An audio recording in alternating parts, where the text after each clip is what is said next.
எனக்கு கொடுக்கப்பட்ட தலைப்பு வந்து கொடுக்கும் விசுவாசி. இப்போ ஜெபம் பண்ணுவோம். பரலோக பிதாவே, உம்மை துதிக்கிறோம், உம்மை ஸ்தோத்தரிக்கிறோம் ராஜா. தகப்பனே, இதோ ஆண்டவரே, இந்த 40 நாள் உபவாசத்தில் ஆண்டவரே எங்களையும் ஆண்டவரே ஒரு செய்தியாய் கொடுக்கறதுக்கு என்னை இங்கே கூட்டி வந்து சேர்த்துருக்காங்க. நன்றி ராஜா.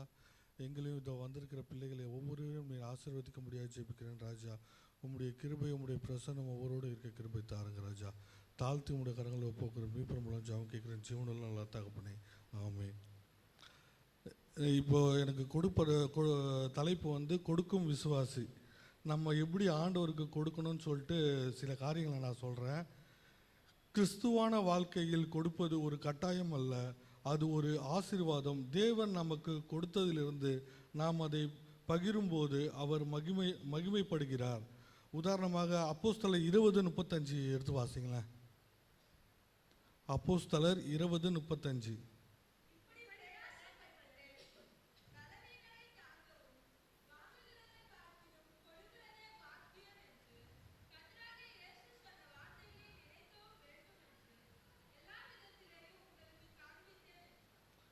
அதான் ஆண்டவர் வந்து என்ன சொல்கிறாருன்னா, நம்ம வாங்கிறதுல பார்க்கலும் கொடுக்கறது தான் வந்து நல்லது, ஆசீர்வாதம்ன்றாரு.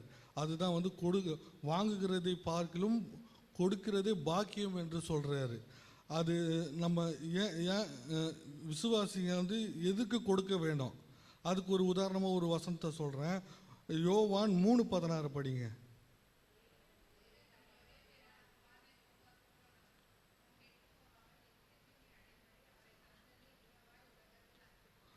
தேவன் பாருங்க, தேவன் வந்து பிதாவானவர் வந்து தன் ஒரே குமாரனை வந்து நமக்காகவும் நம்ம பாவத்துக்காகவும் அவர் வந்து இந்த உலகத்தில் வந்து கொடுத்து அவர் வந்து இது பண்ணார். அதுக்காண்டி வந்து இந்த உலகத்தில் வந்து கொடுக்க முடியாத இது தன் மகனை வந்து நம்மளுக்காக நம்மளை பாவத்துக்காண்டியும் வந்து ஆண்டவர் கொடுத்தாரு.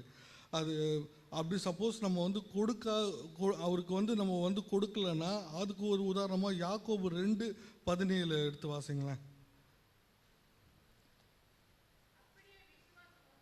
யாக்கோபு 2:17.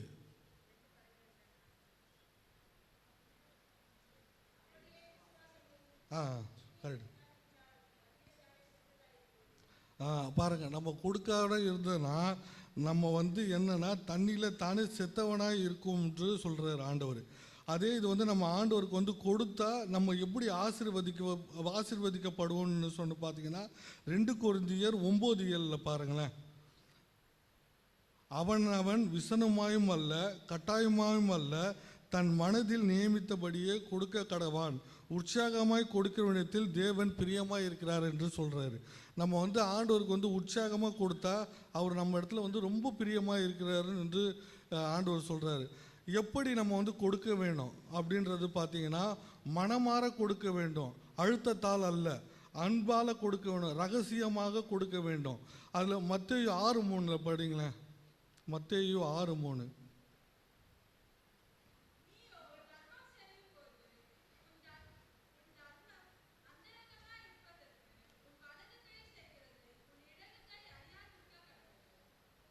பாருங்க, நம்ம கொடுக்கறது வந்து நம்ம வலது கை கொடுக்கறது வந்து நம்ம இடது கைக்கு வந்து தெரியக்கூடாதுன்றார் ஆண்டவர். அப்படின்னா எப்படின்னா இப்போ வந்து ஆண்டவர் கொடுக்கும்போது இப்போ 4 பேர் பார்க்குறாங்க, மேட்டியுமே வந்து எடுத்து நான் உங்களுக்கு சர்ச்சுக்கு நான் தரேன், இல்லை ஒரு உதவி பண்ணுறதுன்னு சொல்லிட்டு ஒரு மக்களுக்கு போய் உதவி பண்ணுறது. அதை போல் அடுத்தவங்களை வந்து கண்களுக்கு நம்ம வந்து மேட்டியுமே இல்லாதபடி தாழ்மையாக நம்ம இந்த வலது கை கொடுக்கறது வந்து இடது கைக்கு கொடுக்கக்கூடாதுன்னு சொல்லி சொல்கிறாரு. நம்பிக்கையோடு கொடுக்க வேணும்னு சொல்கிறாரு.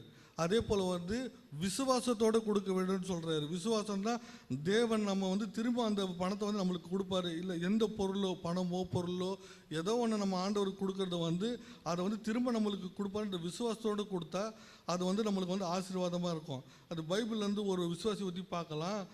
மார்க் 12:41 40 வரைக்கும் வாசிங்க. 44 முடிய. மார்க் 41:2.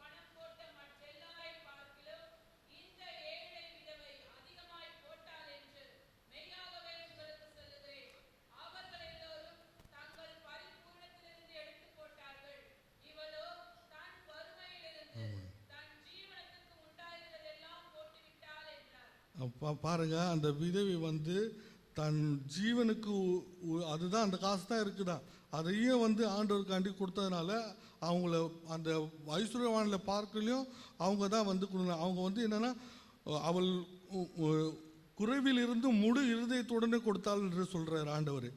இப்படி இப்போ வந்து நம்ம வந்து கொடுப்பதில் பலன்கள் நம்ம கொடுத்தோன்னா நம்மளுக்கு என்னென்ன பலன்கள் கிடைக்கும்னு வந்து ஆண்டவர் என்ன சொல்கிறாருன்னா, நம்மளுக்கு வந்து சமாதானம் கிடைக்கும், சந்தோஷம் கிடைக்கும், பரலோகம் ராஜ்யத்தில் இடம் கிடைக்கும், அப்புறம் தேவ பரியத்தில் வந்து நம்மளை பற்றி பேசுவார் ஆண்டவர்.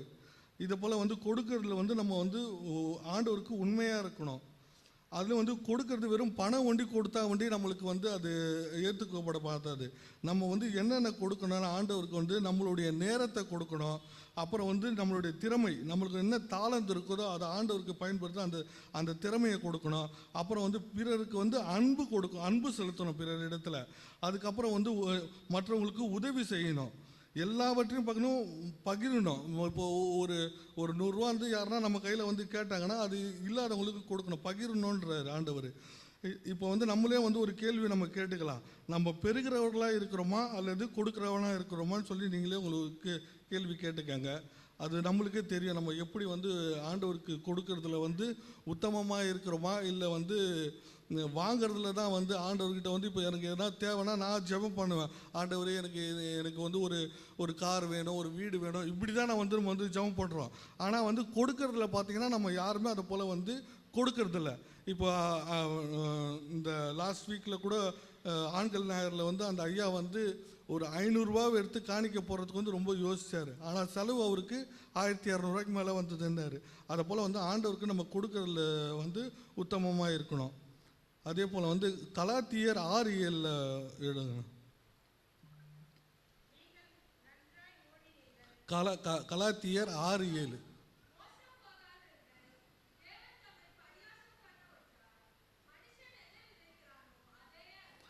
ஆமாம், இது பாருங்கள், நம்ம என்ன விதைக்கிறோமோ அதை தான் அறுப்போம். இப்போ வந்து நம்ம ஏழைங்களுக்கு நம்ம ஒரு துணிமணி எடுத்து கொடுத்தா ஆண்டவர் நம்மளுக்கு துணிமணி எடுத்து கொடுப்பாரு.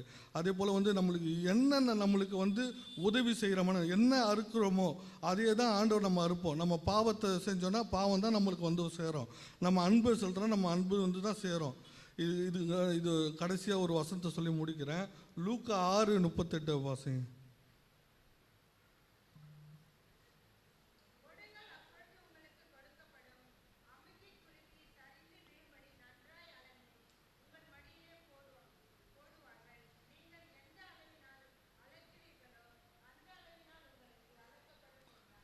ஆண்டவர் வந்து சொல்கிறார் பாருங்க, கொடுங்கள் அப்பொழுது உங்களுக்கு கொடுக்கப்படும், அமுக்கி குலுக்கி சரிந்து விழும்படி உங்கள் மடியிலே போடுவார் என்றார். அதே போல் வந்து நம்ம கொடுக்கும்போது இப்போ சபையில் எதனா ஒன்று சொன்னால் ஆமாம் சும்மா காசுன்றாங்க, அந்த காசை வந்து கொடுக்கறதே ஆண்டவர் தான்.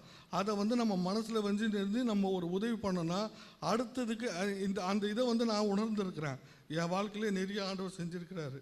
அதற்காக நன்றி செலுத்துகிறேன். நன்றி. என்னோட இதோட முடிச்சுக்கிறேன். நன்றி.